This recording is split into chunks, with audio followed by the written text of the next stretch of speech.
right, second time filming this. I didn't waste 3 hours of my life before, did I? So yeah, I asked everyone on Instagram if you had any questions to ask me, because I haven't done a Q&A in a very, very long time.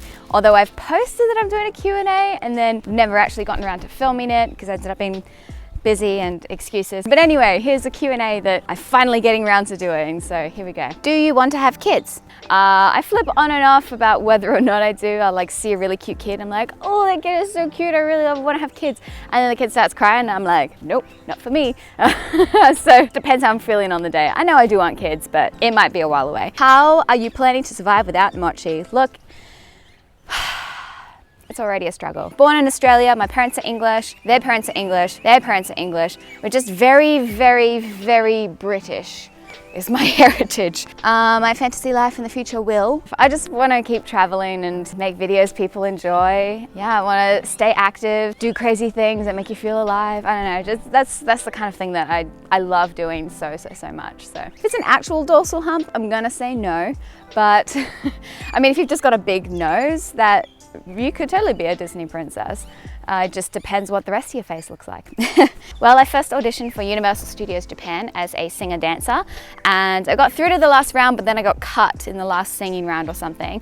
And then they said, would you like to stick around to audition for a face character? And I said, yeah, sure, why not? Because I don't have a job. So they just like measured me and took some photos, and then a couple months later I got a call and I got the job. It was the most life-changing thing that could have ever happened to me at that point in time. How old are you? 27. Actually, of 2 days ago, I'm 27, so happy birthday to me. My YouTube AdSense is actually not too bad in comparison to what I've heard from other people's channels and like some of my friends and how much money they're earning. I don't know why it's so different depending on the person. I don't fill my videos with ads like I've seen some other people do. There's lots of other ways that you can make money on YouTube. You can like sell your own merchandise. More on that soon. You know, you can have a Patreon, which I don't have yet, but let me know if you would be interested in supporting me on Patreon, because I don't know how I feel about it yet. It's affiliate links is another way to do it. I don't earn a lot from affiliate links, but you know, there's that. There's also video sponsorships like what I'm about to do right now. If you guys know my video style and the kinds of videos that I make, I get all my music from a company called Artlist. Artlist, the same company, they've got like a sister company, like a separate company now called Artgrid. And Artgrid is basically the same thing with music as it is with stock video footage. So I can say, soon I'm going to New York City. And then I can put a bunch of beautiful, incredible, stunning videos from New York City without ever actually going to New York City and getting those shots myself. It's not like normal stock videos where it's just like people doing random things. It's actually like really beautiful, cinematic, incredible shots, and it's really easy to search for the kinds of shots that you want. So they've got a whole bunch of royalty-free, copyright-free stock video footage that you can use in all of your videos, any social media that you want. So if you're a filmmaker or an advertiser, anything like that, and you need stock video footage, please go and check out Artgrid. I see how I worked that in nicely with the question. Hey, thanks Artgrid for sponsoring this video. Go check out the link in the description. Japan is such an amazing country, and I could settle in Japan, maybe. Even if you can speak Japanese really well, it still gets in the way of a lot of things, and it would cause just like minor annoyances throughout your life. Overall, I'd love to either settle down in Australia because I love it, look how beautiful this is, or America actually. Yeah, it's been a big dream of mine to settle in America for a while. Well, at least to get a visa, because those are hard to get. The best travel advice that I've ever been given, I get a lot of negative comments. Not like, it's not awful. The first time I ever got like a lot of negative comments was probably on my video when I was in Hoi An. I was molested. I think it must have been posted to a bunch of like an anti-feminism subreddit or something like that. I got a lot of anti-feminism hate on that video. Even though the video wasn't anything to do with feminism, it was just the fact that I was complaining about being molested, and apparently I'm not allowed to do that, so go figure. I kind of realized me in Australia, walking around with my camera, doing the thing that I love, making videos, whether or not people like look at me and say like, she's stupid, I don't like her videos, whatever. That's your opinion. You are over there, I'm over here. What you think of me really has nothing to do with me. So okay, I'm just gonna keep doing it, basically. As long as I'm happy with what I'm doing and I've got dignity and integrity and pride in my work, I think that it doesn't matter what anyone else says, so yeah, it was a great time to realize that, and I felt so free after that. Like I could do whatever I want and it doesn't matter. I did gymnastics when I was a little kid. I've danced since I was about 5 years old, and I just continued all the way through until, I don't know, now. I started editing, I don't know, I made like little short films in high school and things like that, but it wasn't because I wanted to do it for my job. I think I just did it because I hated academic studies, so I just did film and television. It wasn't until I was in Universal Singapore that I thought I should do something with my life, and I can't keep performing for, you know, past the age of 35 really, because it's very hard as a female. But I really started like really editing and like making videos about 2.5 years ago. So I'm going on a road trip in America. I'm leaving in like a week, which is crazy. I'm still organizing things, and I honestly haven't gotten very far because there's so much information. But basically I'm going to New York first for 2 weeks, and then I'll go to San Francisco for a little bit, and then we'll be renting a van from there, and then, you know, seeing some national parks, down to Los Angeles, and then from Los Angeles, seeing some more national parks. Basically, this is the path we'll be taking. And then back to Los Angeles, and then I'll come home. So I'll be in America for a total 2 months, which is really exciting. So I cannot wait. When I went to Halong Bay, and I hiked up this quite a big mountain called Mount Palm to get to see the most incredible view over Halong Bay. I have no idea why, but I think it was just like, oh, I just wanted a little extra sleep that day or something like that. And then I just didn't set my alarm with enough time to get to the top before sunrise. Like I woke up at sunrise and then hiked to the top, and then I got there after sunrise. I was like, why did I do that? Why wouldn't I just wake up an hour earlier to get to the top, and then you can see sunrise with the most incredible view ever? Never take advantage of sunrise. Take advantage of? Never underestimate sunrise. Sunrise is beautiful, wake up early for it. Are we gonna see you back in Japan again? Yes, spoken about that many times. I'll be back in September-ish. The main one that sticks out in my head is the first time I ever saw cherry blossom season. I did Hanami, the season where you go and picnic under the trees and get drunk with cherry blossoms. Yeah, my first time doing Hanami in Osaka, and we went to Osaka Castle Park, and it was the most incredible thing ever. It's still the most beautiful Hanami, like sakura season I've ever seen. So many trees and really not that many people. I think it's before Japan's tourism really shot up. So yeah, just realized the entire time my microphone was inside my shirt. Hopefully you could still hear me. I would love to go to Iceland, and I want to go to Egypt. I'd really love to go to Egypt. It looks incredible. There's so many places I want to go to though. Ugh. My parents are Christian, and so therefore the rest of my family is Christian, and I will also say that I am Christian as well. I'm not like very overtly like really like out there, hence why I've never mentioned it on the channel before, but yeah, that's all I've got to say. Do you like J-pop?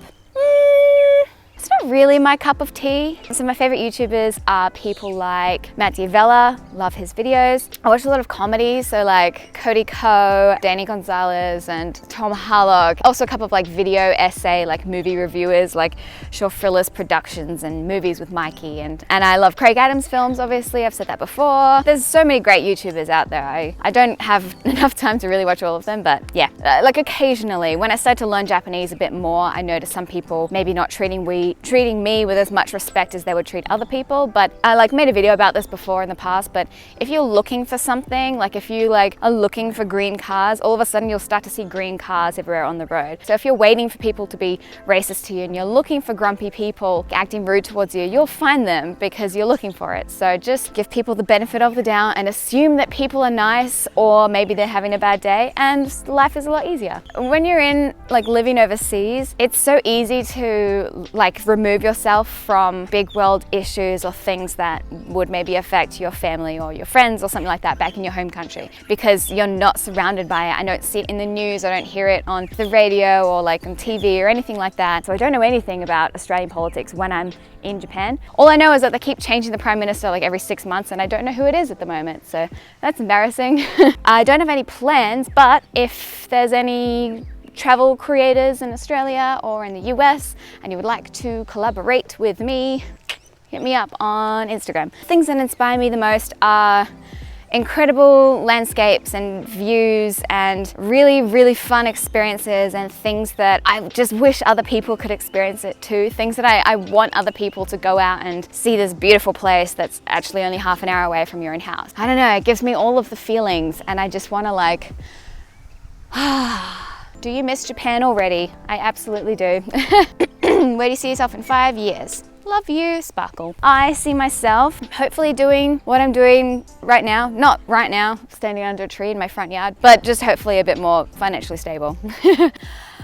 I don't know, and I'm really stressed, but I'm going to see the movie in like 4 hours and I'm so excited. I think I've got one video coming up talking about what I learned from that experience and what I learned from working at Disney. I never used to get it before I worked at Disney, like when people talk about character integrity and why they don't share like backstage stuff because they want to keep the magic alive. Like I never used to really understand that until working there and really experiencing like Disney magic in person. It sounds really cheesy, but I get it now, and I want to help keep that, because when the Disney magic is alive, it's a much more wonderful and magical experience. So I can just say overall, I loved working there, and if you're also a performer, I would highly recommend it, but that's about all I'll say. I want to watch a video on YouTube where you only speak Japanese. That would be a very cringy video. Your opinion of me would probably drop quite a lot if I did that. Please leave your hair long, it will be better. Well, first of all, that's not a question, and second of all, that's rude. But I am growing my hair out for your information. Ooh, you are asking the tough questions. If I had to put it in order, I would say Family Mart at the bottom where they belong, 7-Eleven, a little better, and Lawson well above the rest because Lawson is the best. I loved having the like aqua-y, greeny, bluey, like mermaid hair. Oh, I loved it so much. Last time I was in New York, I had that hair color, and I was in the grocery store just walking around, and then this girl walks past me and she goes, "Ooh, girl, your hair is dope." Like she said it like that, and I felt like such a cool person. Until I said that I felt like a cool person. I think I would fight one horse-sized duck. From all your travels, which one has been the most breathtaking and I made it moment? That was definitely when I went to Interlaken, Switzerland. On the first day, went to the top of this beautiful mountain and watched the sun set over the mountains, and it was just the most incredible view ever. But the most amazing, like, I made it thing about it was that was my first like overseas paid trip, and I realized that the only reason that I was standing there on top of that mountain looking over the view is because I worked really hard on my videos, even when nobody watches them at the start and it's really slow building when you first get it and your videos are crap at the start anyway. Like, I still made it, that was the I made it moment, which was very, very inspiring and motivating to me. To do a daily vlog, that would take a lot out of me, like physically and mentally, but also I think my video quality would have to drop quite a lot for me to be able to do that, and I'd rather do better quality, less quantity. I really wanted to work with the dolphins at SeaWorld. I love dolphins so much. Always wanted to work with dolphins. Well, I feel like so many people had that dream as well. I'm not the only one. Choc mint is the best ice cream flavor in the world. I don't care what you say. I love choc mint ice cream so much. It's a struggle. Guys, I miss Motti so much. Well, yeah, I work on a contract basis. It's only 14 months long. I can audition halfway through the year to extend it for another year. The casting director will pick a couple of people to extend their contract. I was offered an extension, which I was very honored to receive, but I chose not to extend because I want to keep making more YouTube videos. I found that I didn't have enough time to make videos, so yeah. Do you prefer working at Disney or USJ? It's such a hard question. I loved life when I worked at USJ, and I loved where I lived, and just everything about that was great, and I love Osaka more than Tokyo, but I love working at Disney, so I really don't know. I think the apples and oranges in a way. I loved Princess Fiona because Princess Fiona gets to hang out with Shrek, and Shrek is the cutest, and yeah, Princess Fiona. Thank you, sir. I'm great. I'm actually really good. I had a great day yesterday, had my birthday party, which was lovely, had all my friends there. We took awkward photos, it was wonderful, and yeah, feeling good. And the final question, are you happy? Yeah, I'm happy. Life's not a straight road. I'm never like happy all the time. You have like downs and ups and that kind of thing, but yeah, overall I would say I'm happy. Yeah. Well, that's it for all the questions. There's so many questions. I hope this video is not too long. Thank you so much to everyone who sent in all of the questions. I didn't get through all of them, obviously, but if you like it, give it a thumbs up. If you want to see more, subscribe, and I'll see you next time. Bye. That was my first kind of like paid overseas trip. There's so many flies. The best travel advice that I've so many, is that a spider web? I don't know. So many insects and things. Ooh, Australia.